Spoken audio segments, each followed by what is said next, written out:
500년 전 한 여인의 무덤이 순식간에 사라졌습니다. 그리고 400년 뒤 그 무덤의 표식 하나가 일본의 한 전 총리의 정원에서 발견되었습니다. 도대체 조선 왕실의 후궁 묘표가 어떻게 일본까지 흘러갔던 것일까요? 임진왜란의 약탈이었을까? 아니면 더 오래된 더 은밀한 거래의 흔적이었을까요? 그 주인은 바로 성종의 후궁 수경심 씨. 그녀는 신분이 낮은 첩의 자식으로 태어났지만 왕의 여인이 되었고 연산군의 관기와 중종 반정까지 조선의 격동을 그대로 견딘 여인이었습니다. 그런데 그녀의 무덤은 사라졌고 남은 것은 이름조차 기록되지 못한 작은 묘표 하나. 그 작은 비석이 조선의 몰락과 약탈, 일본 정치사의 격변을 거쳐 마침내 400년 만에 고국으로 귀환하게 됩니다.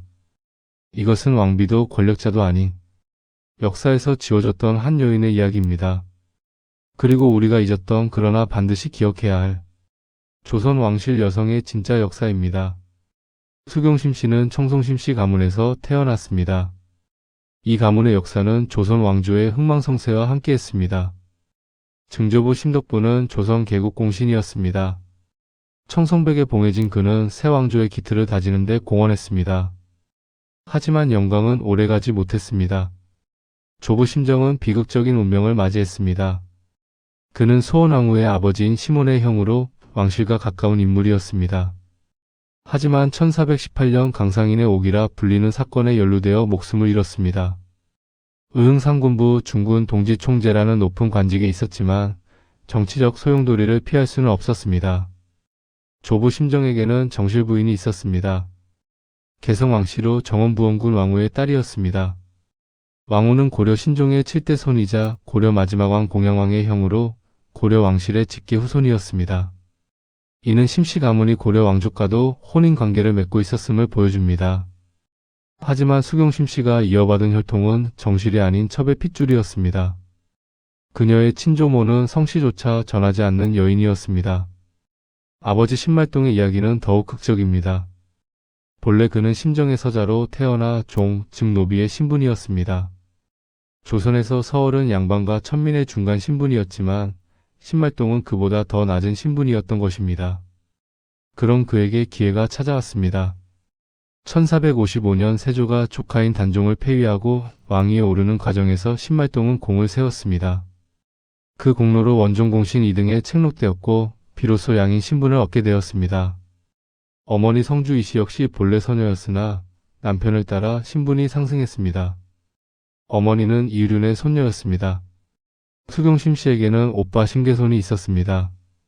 남매는 신분 상승한 가문에서 자라났지만 그들의 과거는 결코 지울 수 없는 것이었습니다. 여기서 주목할 점이 하나 더 있습니다. 수경심 씨는 소원왕후의 종질녀, 즉 사촌형제의 딸이었습니다. 소원왕후는 성종의 할머니였으므로 수경심 씨와 성종은 팔촌지간이었습니다. 같은 피를 이어받은 왕실 일족이었던 것입니다. 수경심 씨가 언제 어떻게 성종의 후궁이 되었는지는 정확한 기록이 남아있지 않습니다. 조선시대 후궁 간택은 정비 간택과 달리 공식적인 기록이 적었기 때문입니다. 다만 우리가 알 수 있는 단서가 있습니다. 그녀의 장녀인 경순옹주가 1482년 성종 13년에 태어났다는 사실입니다. 따라서 그녀는 늦어도 1481년 이전에는 후궁으로 봉작되었을 것입니다. 그때 그녀의 나이는 10대 후반이었을 것으로 추정됩니다. 성종은 조선 역사상 가장 많은 후궁을 둔 왕 중 한 명이었습니다. 공식 기록에만 12명의 후궁이 등장하며 실제로는 더 많았을 것으로 추정됩니다. 그 중에는 유명한 패비 윤씨도 있었습니다. 처음 궁에 들어왔을 때 그녀의 신분은 궁인이었습니다. 궁인은 후궁의 가장 낮은 단계로 정식 품계도 없는 신분이었습니다. 하지만 왕의 자녀를 낳으면서 그녀의 지위는 상승했습니다. 첫 번째 승진은 수건이었습니다. 수건은 종사품으로 후궁으로서 정식 품계를 받은 것을 의미했습니다. 그리고 마침내 수경으로 올랐습니다. 수경은 종사품으로 후궁 중에서도 상당히 높은 지위였습니다. 수경 위로는 긴 정의품, 빈 종이품만 있을 뿐이었습니다. 흥미로운 점은 성종의 묘지문에 그녀가 수건심씨로 기록되어 있다는 것입니다. 이는 성종이 1494년에 승하했을 때까지는 수건이었고 그 이후 수경으로 품계가 올랐음을 시사합니다. 아마도 연산군이 즉위한 후 선왕의 후궁들을 예우하는 차원에서 품계를 올렸을 가능성이 있습니다. 하지만 연산군일기나 중종실록에서는 이에 대한 명확한 기록을 찾을 수 없습니다. 후궁의 품계 승진은 왕실 내부의 일로 간주되어 실록에 상세히 기록되지 않았을 수도 있습니다. 1494년 12월 24일 성종이 창덕궁에서 승하했습니다. 향년 38세였습니다. 수경심 씨는 29세의 젊은 나이에 남편을 잃었습니다. 성종의 뒤를 이어 연산군이 즉위했습니다. 그는 성종과 패비 윤씨 사이에서 태어난 아들이었습니다. 수경심 씨에게 연산군은 남편의 아들이었지만 자신의 소생은 아니었습니다. 연산군의 치세는 점점 폭정으로 변해갔습니다. 1504년 갑자사화에서는 어머니 윤씨의 폐위와 사사에 관련된 인물들을 대대적으로 숙청했습니다. 1506년에는 무오사화보다 더 큰 규모의 숙청이 일어났습니다. 수경심 씨는 이 모든 격동기를 궁궐 안에서 목격했을 것입니다. 후궁으로서 정치에 직접 개입할 수는 없었지만 왕실의 일원으로서 그 분위기를 온몸으로 느꼈을 것입니다. 1506년 중종 반정이 일어났습니다. 연산군은 폐위되고 강화도로 유배되었습니다. 성종의 둘째 아들인 진성대군이 왕위에 올라 중종이 되었습니다. 수경심 씨는 41세였습니다. 중종은 수경심 씨에게 이복 형제였습니다. 같은 아버지 성종의 자식이었으니까요. 중종의 어머니는 정현왕후 유씨로 성종의 세 번째 왕비였습니다. 새로운 왕조가 시작되었지만 수경심 씨의 삶은 조용히 이어졌습니다. 그녀는 선왕의 후궁으로서 대우받으며 자녀들과 손주들을 돌보는 일상을 보냈을 것입니다. 하지만 역사는 그녀의 이 시기에 대해 거의 침묵합니다. 연산군일기나 중종실록에서 그녀에 대한 기록은 찾기 어렵습니다. 후궁들의 일상은 왕실 내부의 사적인 일로 여겨져 공식 기록에 남지 않았기 때문입니다. 그녀는 아들과 딸들이 자리 잡는 것을 보았고 며느리와 사위들을 맞이했습니다. 1515년에는 장남 이성군의 첫 부인 곤상군 부인 문씨가 세상을 떠나는 슬픔도 겪었습니다. 1515년 12월 30일 음력으로는 11월 16일 수경심 씨는 51세의 나이로 조용히 눈을 감았습니다. 성종이 승하한 지 21년 만의 일이었습니다. 그녀가 어디서 마지막을 맞이했는지, 임종을 지킨 이가 누구였는지는 기록에 남아있지 않습니다. 다만 그녀가 낳은 네 자녀는 모두 살아있었고 어머니의 마지막을 지켰을 것입니다. 수경심 씨가 세상을 떠난 후 그녀는 어디에 묻혔을까요? 조선시대 왕실의 후궁들은 왕과 함께 능에 묻히지 못했습니다. 정비만이 왕릉에 함께 안장될 수 있었습니다. 이것은 단순한 관습이 아니라 엄격한 법도였습니다. 후궁들은 별도의 장소에 묻혔고 그 무덤을 후궁묘 또는 원이라고 불렀습니다. 왕릉인 능에 비하면 훨씬 소박한 규모였습니다. 성종의 능인 선릉은 오늘날 서울 강남구 삼성동에 있습니다. 정비인 정현왕후와 함께 쌍릉으로 조성되어 있습니다. 하지만 수경심 씨의 무덤은 그곳에 없었습니다. 그녀의 무덤이 정확히 어디에 조성되었는지는 오랫동안 알 수 없었습니다. 다만 묘표가 발견된 곳이 은평구 진관동이었으므로 그 근처 어딘가에 무덤이 있었을 것으로 추정됩니다. 진관동은 조선시대 한양 도성박 북쪽에 위치한 지역으로 산세가 좋아 많은 묘역이 조성되었던 곳입니다. 왕실 후궁들의 무덤도 여럿 있었을 것으로 보입니다. 무덤 앞에는 묘표가 세워졌습니다. 수경심 씨 묘표. 간결하지만 명확한 글씨로 그녀의 신분과 성씨가 새겨졌습니다. 이름은 없었습니다. 조선시대 여성들은 대부분 이름이 기록되지 않았습니다. 심지어 왕의 후궁이라 해도 마찬가지였습니다. 묘표에는 아마도 그녀의 출생과 사망연도, 본관, 자녀들의 이름 등이 기록되어 있었을 것입니다. 하지만 현재 남아있는 묘표의 상태로는 모든 글씨를 판독하기 어렵습니다. 이 작은 비석이 그녀의 삶을 증명하는 유일한 표지였습니다. 처음에는 자녀들이 어머니의 무덤을 돌보았을 것입니다. 이성군과 영산군, 경순옹주와 숙혜옹주가 제사를 지냈을 것입니다. 하지만 세월이 흐르면서 상황은 달라졌습니다. 1525년 차녀 숙혜옹주가 세상을 떠났습니다. 1538년 차남 영산군이 세상을 떠났습니다. 1552년 장남 이성군마저 세상을 떠났습니다. 장녀 경순옹주의 사망 연도는 알 수 없지만 그녀 역시 16세기 중반에는 세상을 떠났을 것입니다. 직접적인 자녀들이 모두 세상을 떠난 후 손자 세대가 제사를 이어받았을 것입니다. 하지만 세대가 내려갈수록 무덤에 대한 관심은 줄어들었습니다. 왕자와 옹주의 후손들은 조선 왕실의 종친으로서 서울에 거주했지만 시간이 흐르면서 가계가 복잡해지고 흩어졌습니다. 누가 어느 조상의 무덤을 돌볼 것인지 애매해졌습니다. 게다가 후궁의 무덤은 왕릉처럼 국가에서 관리하지 않았습니다. 전적으로 후손들의 책임이었습니다. 16세기 후반 무덤은 점차 황폐해져 갔습니다. 잡초가 자라고 봉분이 깎이고 성물들이 기울었을 것입니다.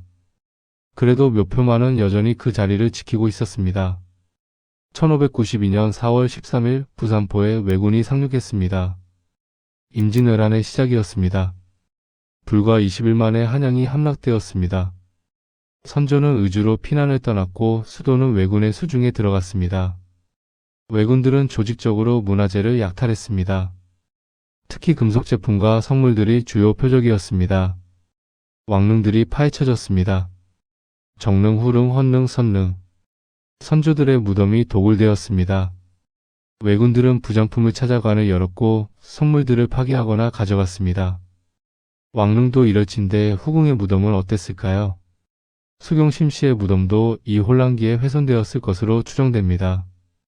봉분이 파헤쳐지고 성물들이 흩어졌을 것입니다. 묘표는 어땠을까요? 비석은 왜군들에게 가치 있는 전리품이었습니다. 특히 왕실 관련 비석들은 수집가들 사이에서 인기가 높았습니다. 글씨가 새겨진 돌은 정원의 장식품으로 쓰이기도 했습니다. 수경 심씨 묘표가 언제 도난당했는지 정확히 알 수 없습니다. 하지만 대략 임진왜란 때로 추정됩니다. 전쟁은 7년간 계속되었습니다. 1598년에야 왜군이 물러갔지만 조선은 폐허가 되었습니다. 전쟁이 끝난 후에도 무덤을 찾는 후손은 나타나지 않았습니다. 아니 어쩌면 찾았지만 이미 무덤이 심하게 훼손되어 복구할 수 없었을지도 모릅니다. 묘표는 사라졌고 무덤의 정확한 위치조차 잊혀졌습니다. 묘표가 일본으로 건너간 경로는 미스터리입니다. 임진왜란 때 직접 약탈되었을 수도 있습니다. 왜군 장수나 병사가 가져갔을 것입니다. 아니면 전쟁 후 밀수꾼들의 손에 의해 밀반출되었을 수도 있습니다. 17세기, 18세기, 19세기를 거치면서 조선의 많은 문화재가 일본으로 흘러갔습니다. 확실한 것은 20세기 초에 이 묘표가 일본에 있었다는 사실입니다. 묘표의 소유자는 다카하시 고리키우였습니다.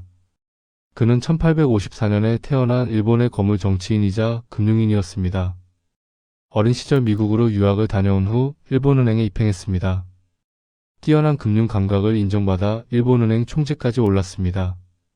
이후 정계에 입문하여 대장대신 재무장관을 여러 차례 역임했고 1921년 11월부터 1922년 6월까지 일본 총리를 지냈습니다. 그는 조선 문화재의 열렬한 수집가이기도 했습니다. 특히 성물과 비석을 좋아했습니다. 당시 일본에서는 조선의 골동품을 수집하는 것이 상류층의 취미였습니다. 식민지 조선에서 문화재를 반출하는 것은 어렵지 않았습니다. 합법적으로든 불법적으로든 많은 유물이 일본으로 흘러갔습니다. 다카하시는 자신의 저택과 정원에 이런 조선 성물들을 전시했습니다. 묘표, 석등, 장승, 도라르방 등 다양한 유물들이 있었습니다. 수경심씨 묘표도 그의 정원 어딘가에 놓여 있었습니다. 한글과 한자로 새겨진 이 비석이 일본인 수집가의 눈에는 이국적인 예술품으로 보였을 것입니다. 1936년 2월 26일 도쿄에서 쿠데타가 일어났습니다. 이른바 이륙 사건입니다. 청년 장교들이 주도한 이 쿠데타에서 다카하시 고레키오는 암살당했습니다. 당시 그는 82세로 현역 대장대신이었습니다. 그의 사후 도쿄 아카사카의 다카하시 고레키오 기념공원이 조성되었습니다. 그가 살던 저택터에 만들어진 이 공원에는 그의 동상이 세워지고 그가 수집한 성물들이 전시되었습니다. 수경심씨 묘표도 그곳으로 옮겨져 기념공원의 일부가 되었습니다. 조선 왕실 여인의 묘표가 일본 정치인의 기념공원을 장식하는 아이러니한 상황이 된 것입니다. 세월이 흘렀습니다. 1945년 일본이 패망하고 조선이 해방되었습니다. 하지만 분단과 전쟁의 혼란 속에서 문화재 반환은 우선순위가 아니었습니다. 1960년대, 70년대를 거치면서 한국의 경제가 성장하고 문화재에 대한 관심도 높아졌습니다. 1980년대부터 제일 한국인들과 한국의 문화재 전문가들이 일본에 있는 한국 문화재를 조사하기 시작했습니다. 다카하시 고레키오 기념공원에 한국의 성물들이 있다는 정보가 확인되었습니다. 조사단이 파견되었습니다. 공원을 둘러보던 조사단은 한 비석 앞에서 멈춰섰습니다. 수경심씨 묘표. 한글과 한자로 명확하게 새겨진 글씨를 보는 순간 그들은 이것이 조선 왕실 후궁의 묘표임을 알아차렸습니다. 비석의 크기는 그리 크지 않았습니다. 높이 약 1m 남짓, 폭 50cm 정도였습니다. 하지만 보존 상태는 비교적 양호했습니다. 비석을 자세히 조사한 결과 이것이 조선 성종의 후궁 수경심씨의 묘표임이 확인되었습니다. 400여 년 만에 그녀의 흔적이 다시 발견된 순간이었습니다. 묘표를 발견한 것과 되찾는 것은 별개의 문제였습니다. 한국 정부와 문화재청은 일본 측에 반환을 요청했습니다. 하지만 쉽지 않았습니다. 다카하시 고레키오 기념공원을 관리하는 일본 측에서는 처음에는 반환을 거부했습니다. 합법적으로 취득한 개인 소장품의 일부라는 것이 그들의 입장이었습니다. 한국의 시민단체들과 문화재 전문가들 그리고 수경심씨의 후손들이 나섰습니다. 후손들은 촛불을 들고 자신들이 수경심씨의 직계 후손임을 증명했습니다. 청송심씨 문중도 함께 나섰습니다. 언론이 이 문제를 보도했습니다. 국내외 여론이 형성되었습니다. 조선 왕실 여인의 묘표를 돌려달라. 약탈 문화재를 반환하라. 일본 내에서도 양심적인 학자들과 시민들이 반환을 지지했습니다. 협상이 계속되었습니다. 외교적 노력도 이어졌습니다. 2001년 드디어 합의에 도달했습니다. 일본 측은 묘표를 한국에 반환하기로 결정했습니다. 다카하시 고레키오의 유족들도 이에 동의했습니다. 2001년 가을 수경심씨 묘표는 일본을 떠나 한국으로 향했습니다. 인천공항에 도착한 묘표를 맞이한 것은 문화재청 관계자들과 수경심씨의 후손들 그리고 청송심씨 문중 사람들이었습니다. 400여 년 만의 귀환이었습니다. 어떤 후손은 묘표를 어루만지며 눈물을 흘렸다고 합니다. 조상님께서 돌아오셨습니다 라고 중얼거렸다고 합니다. 묘표는 먼저 국립중앙박물관으로 옮겨져 보존 처리를 받았습니다. 전문가들이 비석의 상태를 점검하고 손상된 부분을 보수했습니다. 묘표를 어디에 안치할 것인가가 다음 문제였습니다. 후손들과 문화재청은 여러 장소를 검토했습니다. 박물관에 보관할 것인가 아니면 원래 있던 자리 근처에 세울 것인가. 최종적으로 결정된 곳은 서울 은평구 진관동 진관사 입구였습니다. 진관사는 고려시대부터 이어져 온 유서 깊은 사찰입니다. 조선시대에도 왕실과 인연이 깊었던 곳입니다. 무엇보다 이곳이 묘표가 원래 있던 장소와 가까운 것으로 추정되었습니다. 수경심씨의 무덤이 이 근처 어딘가에 있었을 것이기 때문입니다. 2001년 말 묘표는 진관사 입구에 세워졌습니다. 주변을 정리하고 작은 안내판을 설치했습니다. 묘표를 보호하기 위한 시설도 마련했습니다. 2005년 12월 29일 이 묘표는 공식적으로 인정받았습니다. 서울특별시는 수경심씨 묘표를 서울특별시 기념물로 지정했습니다. 지정 분류는 기록유산 서강류, 금석강류 B였습니다. 면적은 묘표 1기와 토지 0.45제곱미터에 불과했습니다. 작은 공간이었습니다. 하지만 그 의미는 결코 작지 않았습니다. 이 지정은 단순히 오래된 돌비석을 보호한다는 의미가 아니었습니다. 그것은 조선시대 왕실 여성의 삶을 증명하는 유일한 물적 증거를 공식적으로 인정한다는 의미였습니다. 그것은 약탈당한 문화재를 되찾았다는 승리의 기록이었습니다. 그것은 400년의 세월을 견디고 돌아온 역사의 증인을 보존한다는 의미였습니다. 오늘날 진관사 입구를 방문하면 작은 비석 하나를 볼 수 있습니다. 크지 않습니다. 화려하지도 않습니다. 하지만 그 비석 앞에 서면 500년 전 한 여인의 순결을 느낄 수 있습니다. 수경심씨 묘표. 세월에 닳았지만 여전히 또렷한 글씨입니다. 비석은 말이 없지만 많은 이야기를 담고 있습니다. 1465년에 태어나 1515년에 세상을 떠난 한 여인의 이야기. 왕의 후궁으로 살았지만 역사에 크게 기록되지 못한 여인의 이야기. 내 자녀를 낳아 키운 어머니의 이야기. 임진왜란의 혼란 속에서 무덤이 파헤쳐지고 묘표가 약탈당한 이야기. 400년간 이국 땅에서 표류한 이야기. 후손들의 노력으로 마침내 고국으로 돌아온 이야기. 비석 옆에는 작은 안내판이 있습니다. 수경심 씨가 누구인지, 이 묘표가 어떤 여정을 거쳤는지 간략하게 설명하고 있습니다. 가끔 이곳을 찾는 사람들이 있습니다. 역사에 관심 있는 시민들, 학생들, 연구자들, 그리고 후손들. 그들은 비석 앞에서 잠시 멈춰섭니다. 수경심 씨를 생각합니다.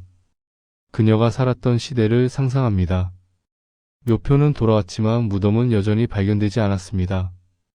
은평구 진관동 일대를 조사했지만 수경심 씨의 무덤은 찾지 못했습니다. 아마도 임진왜란 때 완전히 훼손되었거나 세월이 흐르면서 흔적조차 사라졌을 것입니다. 또는 도시 개발 과정에서 모르는 사이에 사라졌을 수도 있습니다. 20세기 후반 서울이 급격히 팽창하면서 수많은 옛 무덤들이 자취를 감추었습니다. 혹시 언젠가는 발견될지도 모릅니다. 공사 현장에서 또는 우연한 기회. 하지만 설사 무덤이 영원히 발견되지 않는다 해도 묘표가 그녀의 존재를 증명하고 있습니다. 수경심 씨 묘표는 이제 단순한 비석을 넘어 하나의 상징이 되었습니다. 그것은 잊혀진 역사를 되찾은 상징입니다. 그것은 문화재 반환 운동에 착지만 의미 있는 성과입니다. 그것은 조선시대 왕실 여성들의 삶을 기억하게 하는 매개체입니다. 그것은 400년의 세월도 지울 수 없는 역사의 힘을 보여주는 증거입니다. 현재 일본에는 여전히 수많은 한국 문화재가 남아 있습니다. 국립박물관의 개인 수집가의 손에 사찰과 신사에 수경심 씨 묘표의 귀환은 그들에게도 희망을 줍니다. 언젠가는 그들도 고국으로 돌아올 수 있다는 희망을. 진관사 입구의 작은 비석. 그것은 오늘도 그 자리를 지키고 있습니다. 500년 전 한 여인을 기억하며 400년의 방랑을 증언하며 그리고 앞으로도 오랫동안 그 자리에서 이야기를 전할 것입니다. 수경심 씨의 이야기를, 잊혀졌지만 되살아난 역사의 이야기를. 조선시대 후궁의 삶은 어땠을까요? 후궁은 왕의 여자였지만 왕비가 아니었습니다. 왕실의 일원이었지만 정치에 참여할 수 없었습니다. 자녀를 낳고 키웠지만 그 자녀들은 왕위 계승에서 멀어져 있었습니다. 품계가 올라간다는 것은 단순히 명예만이 아니었습니다. 거처하는 공간, 받는 녹봉, 부리는 나인의 수, 심지어 먹는 음식까지 달라졌습니다. 성종에게는 많은 후궁이 있었습니다. 그들은 왕의 총애를 받기 위해 자신의 자녀를 높은 지위에 올리기 위해 경쟁했습니다. 가장 유명한 사례는 패비윤 씨입니다. 그녀는 원래 성종의 정비였지만 질투와 과격한 행동으로 폐위되어 사사되었습니다. 그녀의 아들이 바로 연산군이었습니다.